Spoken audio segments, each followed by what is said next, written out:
Good morning, Deed Grabbers. It's Thursday. You know what that means. We're back. So send out an invitation to your investing friends. We're going to answer all of your creative finance and sub 2 questions in 45 seconds.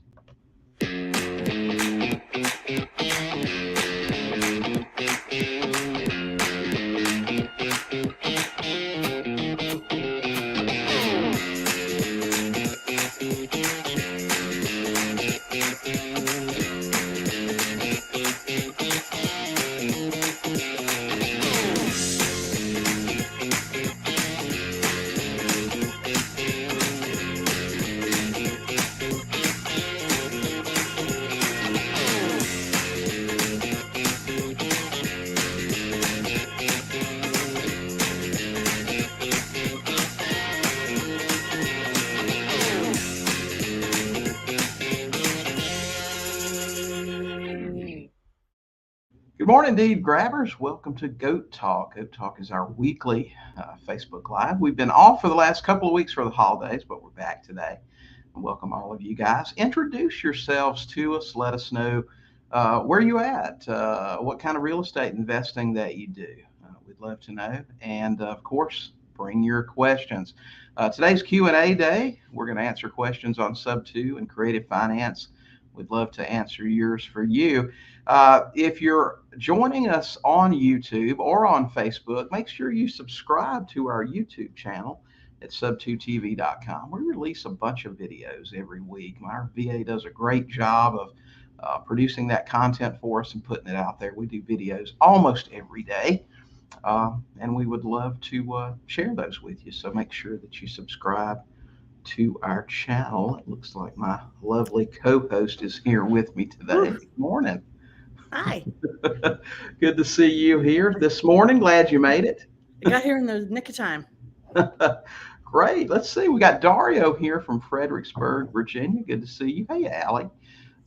Hey, Allie. Good to see you. Allie, if you guys are looking for a CRM, you need to check out Allie's CRM. I think we've got a banner here somewhere. Sub 2 CRM, I think, isn't it? Yeah, it is. Fortune's in the follow-up. No lead left behind. So check it out at Sub 2 CRM, man. Keep up with all those leads that don't work out right now. So anyway, wow. How were your holidays, everybody? Ours were great. We're going to talk about our flip today. We did a wholesale flip. Jodi, Yeah, no. Can you imagine? Yeah. Can you believe it? The creative people did Mr. Anti-Wholesale. Anti-wholesale. But you know what? When something just falls in your lap like that, I'll tell you, it was the biggest flip we ever did. Well, yep, that both of us ever did. My last wholesale deal was probably 4 or 5 years ago, and it was purely an accident, as was this one. So, Well, kind of. interesting Not exactly story. an accident. Yeah. Hey, Vincent. Good to see you. We got Vincent. That's right, Allie. I know, it's crazy. I know. See, Allie, if you'd been on the call, we talked about it in detail in the Max group last week. But we'll tell the story this morning. It was interesting while we're waiting on some questions to come in. So, you guys know we do a lot of old school stuff, and we hit Arkansas a couple of months ago, and we said, well, we want to take over this town. So we put out bandit signs. We started running radio ads, which is a topic for another day. We had Randy Thomason on here a few weeks ago talking about that. Y'all should go back and watch that episode if you didn't see it. But we started running radio ads, and the first week we got a call from a guy. I answered the phone. He said, I can never remember his first name. Doug. He said, "This is Doug. I'm with code enforcement." And I went, "Oh my gosh, I thought he was going to bust us on our bandit signs." Right. But he said, "I'm with code enforcement up here," and he named a small town in Arkansas, in northwest Arkansas. He said, "We got a problem property up here. It's got a squatter in it, and it's in bad condition. It's in bad shape. Yeah. And can you help us with that?" And it had a little, I don't know, problems. And besides a squatter, they had just filed a lawsuit. It had a tree. It had a tree through the roof. There was water coming in the house. There was black mold everywhere. Yeah. It was it had not had utilities on in 14 years, and that Mhm. guy was living in there that whole time. Right. So Um, it was not in good condition at all. right. Really long story, but the bottom line is we got it under the seller's life estate. They just wanted to dump it. And so we got it written up, got a mobile notary to swing by there and get the contract and get the power of attorney and everything. Listed that thing, had a full price offer in 24 hours and closed 2 weeks later. And you want to tell everybody how it turned out? Uh, we put 71K in our pocket. Yeah, that was an amazing deal. That's not too bad for a wholesale I flip, don't I think don't it's bad think. for any kind of deal. Some of you wholesalers out there, tell us what you think about that. I thought wholesale deals were 5, 10, maybe 15 or 20,000. Now I know COVID's gone crazy, but I was Right. pretty happy with that. That was better than a poke in the eye with a sharp Yeah, sure stick. was. Vincent said, "I've got some money burning a hole in my pockets with your name on it, William." Well, let me give you my address, and you send that right on over to me. I'll take it. Let's see. Um, Allie had a question. I saw Yeah. someone ask a question somewhere on Facebook this week. They asked how it works if the seller had kids and they were adopted by another man, would they still have rights to the property? Didn't you check out something on that, Jody? I did. Because I think I saw the same post, but I mean, I'm not a lawyer, Mm-hmm, but I do think that once you are adopted by one person or a father, then mm-hmm, the other father doesn't have rights. There's no legal connection anymore. I mean, they can put them in their will, but mm-hmm. I don't think it's automatic Yeah. So from what you I think you, from what I you dug up. you think they lose those state mandated heirship rights, or I don't know. That's an I mean, interesting question. if I think there was like if they die before the person adopts them, well, in which case they're not adopted yet at the death, so that wouldn't Hmm. count. But I'm pretty sure you don't have um, any connection anymore. Yeah. That's what the adoption does. It transfers all the rights from the old father to the new father. Right. That was my understanding of it too, but I'm sure in this crazy time that we're in right now, there might be some exception to that. Yeah, Um, that's true. I mean, you could probably have 10 adopted parents and some biological ones, and that's all legal now. I don't know. right. That's the way things are going. Yeah. We got a few people in here that are identifying as Facebook Yes, they user. are, and we don't know how So to identify them any other way. there's, Not yeah, sure if it's the same person every time. I wish we knew who they were so we could say, well, Happy New Year to you too. And let's see. Yeah, Happy New Year, everybody. Just There is a link you can go to, and I'm not even sure if we've I don't still know. got that. I just looked for it and I couldn't find it. Oh, there's Tim Callahan. Hi, Tim. Here it is. There you go. Okay. Uh, Go to streamyard.com/Facebook and we'll know who you are. Or you can just tell us in the comments. Just Yeah. identify yourself. Yeah, for sure. Yeah. Let's see. Good morning, Tim. Good to Tim see you. Callahan, what have you been doing? Yeah. Haven't I seen feel you like you've been around. MIA. I haven't seen hide nor hair of you. Yeah, Tim did that awesome flip several months back, and I mean he was rocking and rolling. Tell us what you got going on. Lowe says got a recommendation for an attorney in Middle Georgia that can close these creative deals. My attorney that I used for 12 years, he died a few years ago. I think he had already retired before that, but Martin Snow is the last name that I remember there that was doing that stuff. Snow, like snow. Martin Snow. I would check him out if he's still in Middle Georgia, um, trying to replicate what you were able to do in Macon. Think it's still possible. Absolutely, I do. I read a study recently. I think I shared it that said that Macon was actually in like the top 10 cash flow cities in the country because you can buy houses there so cheap, um, and turn them into Section 8 rentals or just straight rentals, whatever. You can just housing's just so cheap there. The economy is very depressed there. So you can pick that stuff up really cheap. And we actually had a model that we did with Section 8 rentals there, and you can cash flow really well. So, and plus you've got the base there in Warner Robins. So you've got a lot of military people in and out that are buying the nicer homes down there. And so, yeah, for sure. Carlos, yes, you show up as Facebook user. Yeah, you are. You are a Facebook user. If you go to, was it StreamYard.com/Facebook?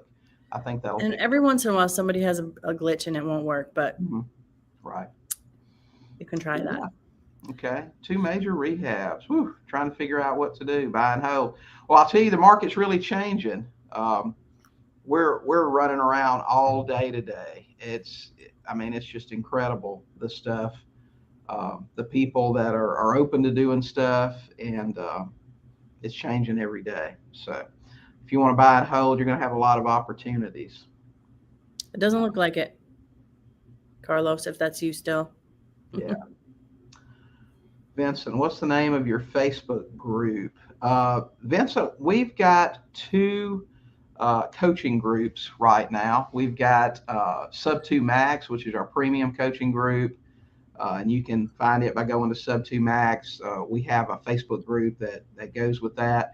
And then we've got $7 coaching. Those are our 2 Facebook groups right now. So that's what we got.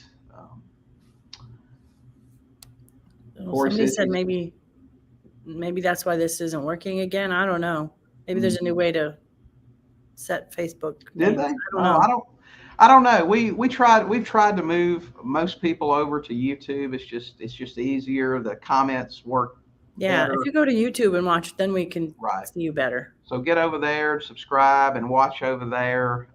It's just the format is just much easier, and they don't restrict who you are and block things. And I think Facebook likes it. Facebook is unreasonable. Yeah. So if you guys have some questions, we've got some questions from the mailbag here we can go over. Corey says got another. Corey's busy. How's that working for you, Corey? We've started back up with some direct mail too, but we're direct mailing people that we've already contacted through door knocking, and then we're doing direct mail with the 90 days and longer on the MLS. So that's what we're doing. Look at Kelly's got a really good question, because we have this question somewhat. Probate investing and frequently run across properties that would be great Sub 2, but the court wants the deed to be closed out. Is there any way around that? Kelly, I think the answer to that is finding the right attorney. And I think I think it also could be state specific too, but right. Some states may just not allow it at all, but I think you're right. I think it's an attorney thing. And I want to bring Randy back on. He's one of our Max students. He's killing it down in Little Rock, and he does a lot of probate stuff. And he and I had a conversation the other day that I want to talk to him more about getting a property through probate on a lease option, and then taking it Sub 2 after it's out of probate. Explain that a little more, because I don't quite.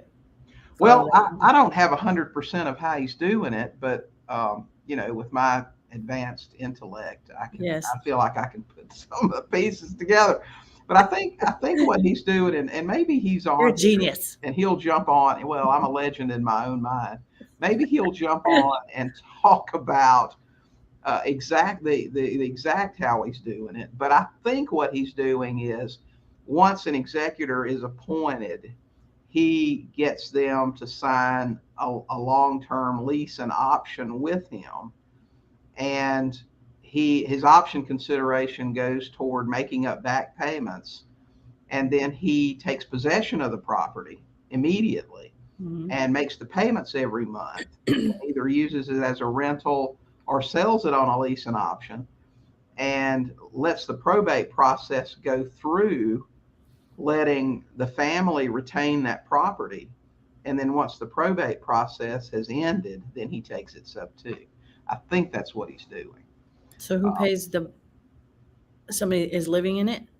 Right. He told me he only does this with properties that are in really good condition, that no major rehabs, maybe some paint or carpet or something. So the original foreclosure seller is not in the house?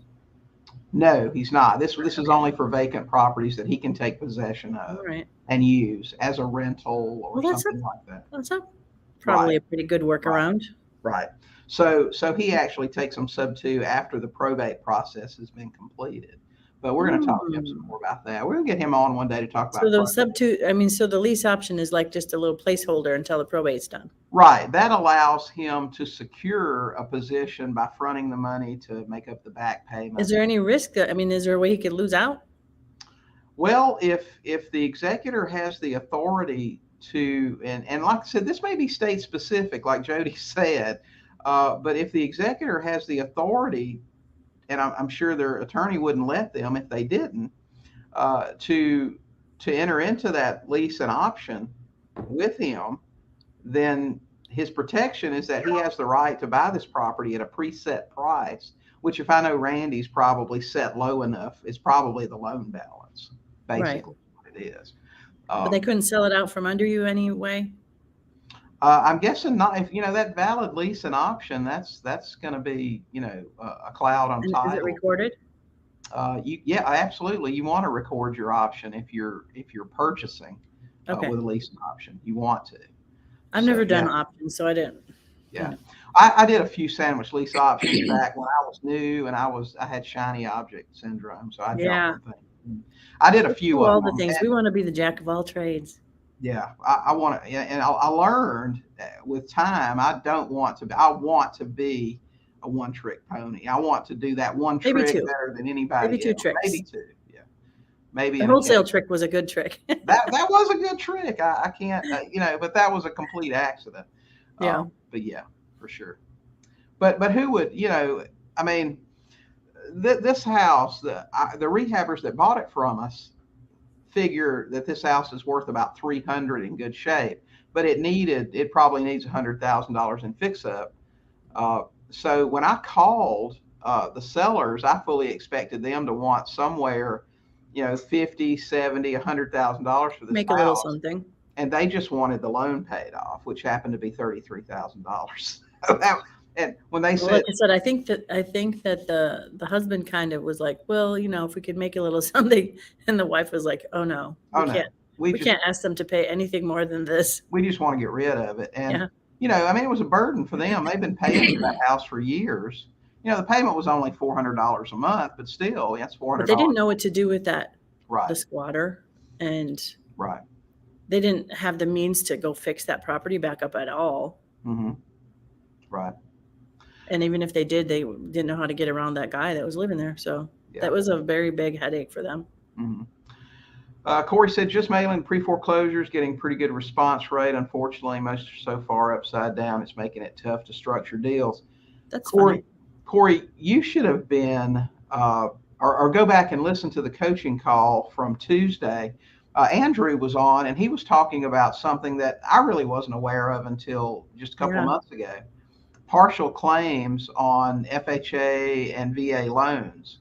I'm not going to go into it right now. I mean, it's a long story, but something that he's finding useful with people that are upside down on. It makes it so you have less out of pocket to catch up the back payments and stuff like that, because you can file this claim.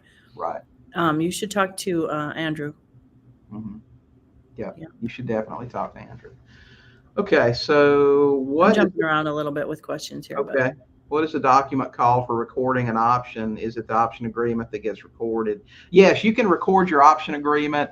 That's usually not the best thing to do because it gives everybody the terms. A memorandum of option is good. And I'll tell you this, and this could get complicated too, but we used to do something. We would actually get the sellers when we had a sandwich lease option. We would actually, to give us even a stronger hold on things, we would get the sellers to sign a mortgage, an actual mortgage or deed of trust, depending on what security deed, depends on what state you're in, for our anticipated profit on that deal. And that meant there was no way they could go around us without paying us off. So that's some tricky stuff. That's a story for another day. Yeah, that's creative. As any investor knows, when you have a motivated seller and they're signing documents for you, this isn't about tricking anybody, okay?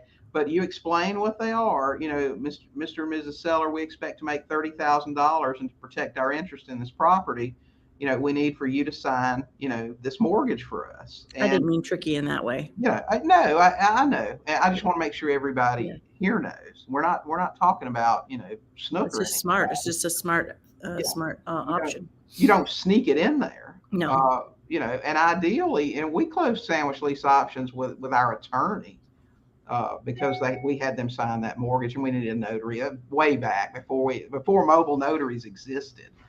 And record that thing, and then there's no way you talk that's not a cloud. I mean, that's an actual performance mortgage Right. that gets recorded. So, how do you handle a sub-2 when the person on the mortgage applies for a loan and the underwriter of the new loan questions the servicing of the mortgage in the sub-2 deal? I'm not sure what you mean about questions the servicing. This is what I've told sellers forever. When they say, what do we do when we want to buy a new house? I say, listen, Mr. Seller, I can't predict your debt to income ratios, how well you're going to manage your money, your expenses, your credit, if you're going to stay employed. I can't predict all that stuff, and I don't know. I'll tell you this, when you go out to try to buy a new house, if we haven't paid this one off, I will provide your new lender everything that I can to help you, including the HUD showing you sold the property, loan, canceled checks, wire transfer documentation showing we've been making the payments on time for all this time. Worst case scenario, you're going to get a 75% debt to income credit, just like you would if you rented the house. And some lenders say after a year, you'll get 100%. Now, will you? I don't know. Count on 75. The rest, I'm not sure. We'll do everything we can. We'll try to steer you to a lender that understands what we do and may be more beneficial, but I can't guarantee anything. If they question the servicing, I'm not sure. I don't know what you mean by servicing. A lot of people, there's a bunch of stuff out there right now. People like to say, if you use a third-party servicing company, your seller is more likely to be able to get a new loan. That's crap. It doesn't matter to the lender how many middlemen handle that payment. Ultimately, your seller's responsible. They're still on the hook for that loan. That servicer is not going to help you, a third-party servicer. So don't pay that extra money thinking that's going to make a big difference. It's not. Right. How do you pay yourself? Do you use payroll company? Do you just write yourself a check? I don't know how your business is structured, Vincent. I'll tell you, in my experience, the best thing for you to do is have a corporation that all of your income comes into. Use it as a management company. Expense everything that you can: cell phones, cable, internet. If your company offers gym memberships and all kind of stuff, expense all the money that you can. Write yourself a check or transfer, however you do it, but basically write yourself a check every month out of that management company for management fees. That's your best way, in my opinion. I don't know what your structure is, if you've got W-2 income or anything like that. So that's more for an accountant. Yeah, we need to have Bill Walston on. He can better advise you on that. We probably don't do it exactly how we should, do it perfectly, the most efficient way. Yeah. I don't know what perfect is. I'll tell you. I'll tell you, for years and years and years, kids help when you've got minors at home that you can use as tax benefits. Yeah. For years and years, man, I lived below the poverty line. I expensed so much stuff. I only drew a $2,000 a month salary. We should probably have more kids. What do you think? Yeah, I feel like I've got 1,000 of them in here right now. I don't know if I can use them as a deduction or not. In Texas, we can only do wraps. Lease options are a bit tricky. I understand that. I heard somebody say that keeping a lease and option under 6 months skirts their laws there. I'm not sure. I'll tell you, I'm known for saying that friends don't let friends do lease options. That's my thing. But some people do very well with them. You got to do what you like, right? So, what's the average time it takes for 75% DTI to kick in? Right away, Vincent. If you have, let's say that you buy a house in wherever USA, and a year later you get a job transfer and you have to move to across the country and you want to buy a new house. If you rent your existing house out, you will get a 75% DTI right away.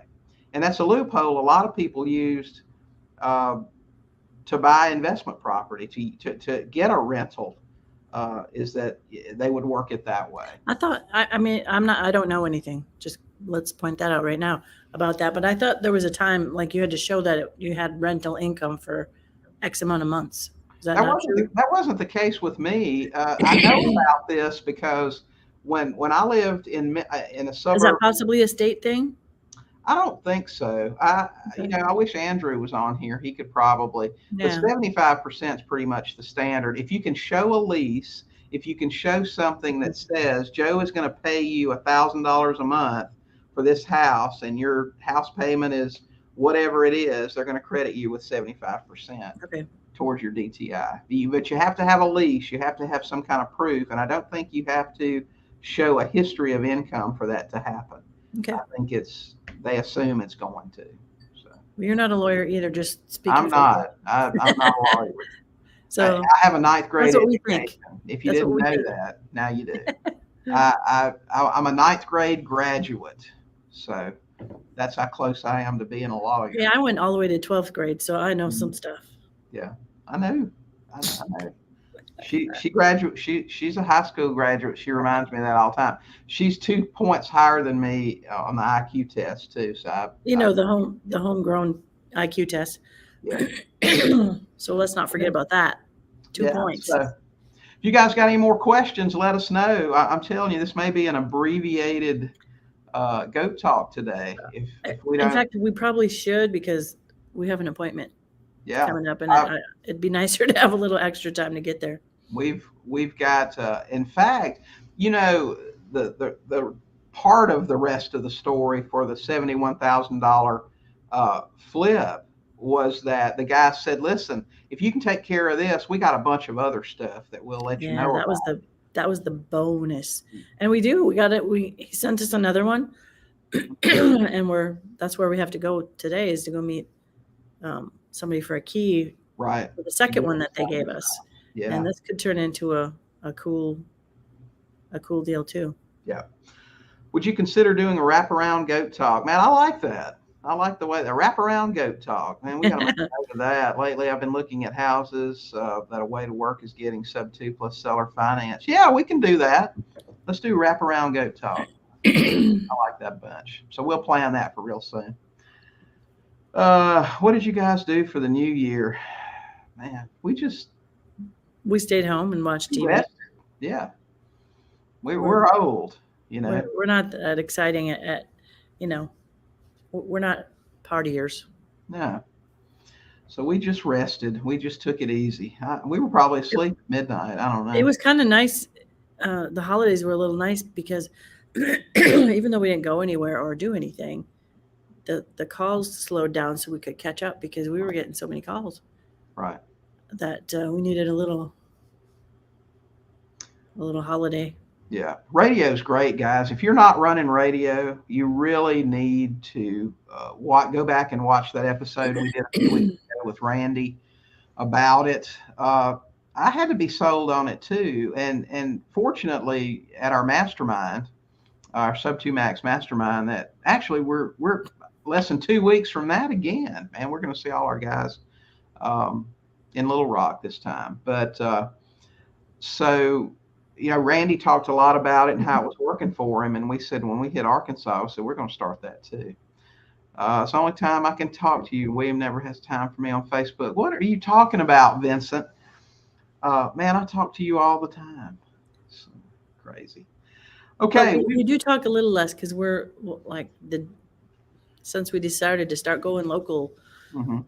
Yeah, we're like 10 times busier now. Yeah. A local's the best. You know, it is. It's so much more fun, even though it's more, it's busier. Yeah. But it's only busier because we decided to capitalize on this. The foreclosures are picking up and all that stuff, and we want to get as many as we can. So, so we're going over our previous limit of one a month. Mm-hmm. Yep. Okay. Well, if that's all you guys have this morning, we're going to give it just another minute, and we're going to be out of here. We're going to go pick up a key, and we're going to go look at a potential. As a matter of fact, it's one of these. We had that question earlier about probate. This is a property that was not probated. That seems to be. I don't know if you guys are seeing that in your locations, but I am amazed at the number of people that just, someone passes, they don't probate the property, they just let it go back to the bank. They just let it go. So we're trying to iron out all the details. Hey, Cindy Crane. Hey, Cindy Crane. Cindy's down there in Mississippi having some peas and cornbread, I bet. I know. Let's see. When's the next time we're going to be in Texas? I don't know. I don't either. I don't know when we'll be in Texas. We came through Texas, several months ago. I think we stopped and saw lovely Lolita in Fort Worth, I think it was, and had dinner with her. And her and Carla. Anyway, let's see. Got 2 deals I'm trying to sell on land contracts, tenant buyers.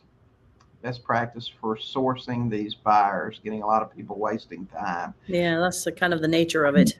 You want me to tell you the best way to do that is you got to put a few systems in place. One, if the house is vacant, it's ready to move in, you need to put a sign, a flyer box, and then tape a flyer in your window. Anyone that calls you, if you're taking the calls directly, you need to ask them, have you driven by the house? Have you gotten a flyer? And the reason you take that one inside the window is because if the box is empty, there's still one they can go look at in the window that tells them all the terms. And they can take a picture the monthly payments, everything they need to know. If they haven't driven by the house, if they haven't seen the flyer, the next question is, do you have the down payment? And if they can't meet all of those criteria right away, I want my buyers jumping through hoops right away, because I'm going to be dealing with these people for a long time, and I'm establishing the alpha dog up front, right? We know who's in charge and who's controlling what's happening. And if they don't meet those criteria, I can't help them. And I don't, everybody wants to, I want to come look at the house. Well, okay, if you've got a lot of people doing that, you may want to consider showing the house twice a week or once a week, depending on how close it is to you. On the weekends, maybe one evening during the week. And if you really are in a position, go ahead and do this. Hire you a real estate agent to do these things for you, and either pay them a percentage of that sale to do it. And they'll do that for a discount. I'm telling you, there are a lot of hungry agents right now. They're not selling houses like they were.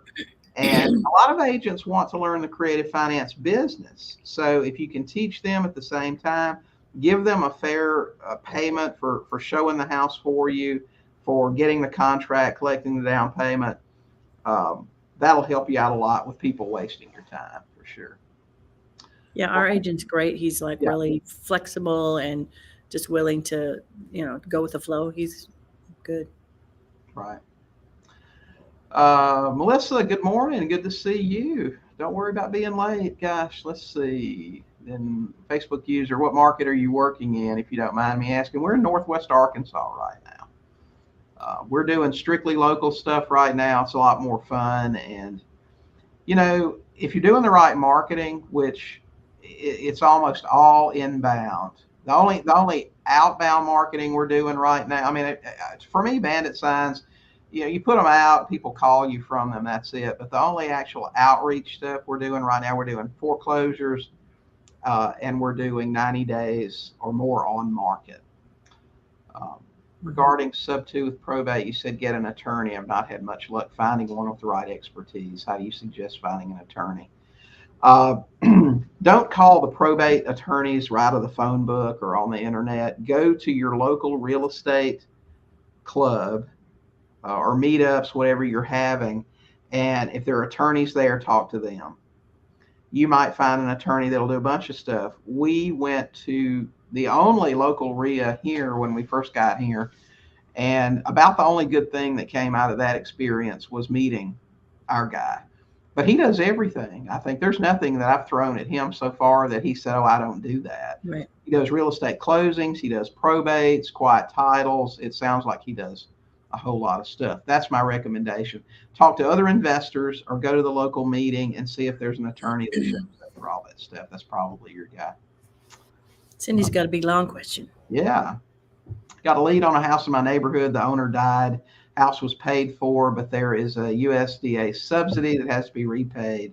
The house needs 25 to get it rent ready. Yeah. Well, Cindy, if what's that house worth? If it's going to take $70,000, um, I would say negotiating that. I don't know if you can short sale. I guess the only thing to do is ask them about a short sale. Listen, send them some pictures, show them the condition of the house. It needs a whole lot of work. Do you guys really want to take this house back? That's the reason that I've never liked USDA loans. I know Dina in our Max group. Okay, yeah, so that's not really a deal. If they won't discount that significantly, I'd say that's a short sale. Um, find out if USDA will do a short sale. Have you ever run into any type of loan or lender that wouldn't consider a short sale, Jodi? Sometimes, but You know what I mean? As far as there's the some type that of don't. loan, I don't know. But I mean, but this subsidy, Mhm. is it a loan or a grant or something like that? USDA, the rural loans they do on, Is it something that just sits there? It's not like a payment thing? I think so. USDA loans are really strange. I know Dina. That's what I was going to say, Cindy. Talk to Dina. Tag her in the Max group. She does USDA stuff, and she may know if they'll do a I mean, short sale. my answer would be always to just try it. I guess if Mhm. it like, I would never not try it because what do you got to lose? I would call them making the assumption they will, and just say, "Listen, who do I need to talk Um, to order a short sale package?" And if they say, "Oh, we don't do that," then you might know. well, But yeah, I mean, I would just say, well, there's this lien on here that makes this impossible to, you know, take Mhm. care of. Right. My neighborhood. Oh Yeah. yeah. So yeah, I mean, I would just ask. I mean, what do you, like you said, what do you got to lose? Right. I I would, always ask. yeah, I would just call them, assuming that they'll do it, and ask them who you need to speak to order a short sale package. So you guys have a house down here that you're going to foreclose on, and it needs a whole bunch. Don't give them the Cindy price. Now, Cindy, I know that 25 includes a lot of your labor. You price that. Those repairs if you were hiring the high price contractor in town. So it'd probably be Right. The guy 50 with the or more. showroom. Right. Yeah. And take all those nasty pictures And and get a, a good hefty bid. hmm yeah, for sure.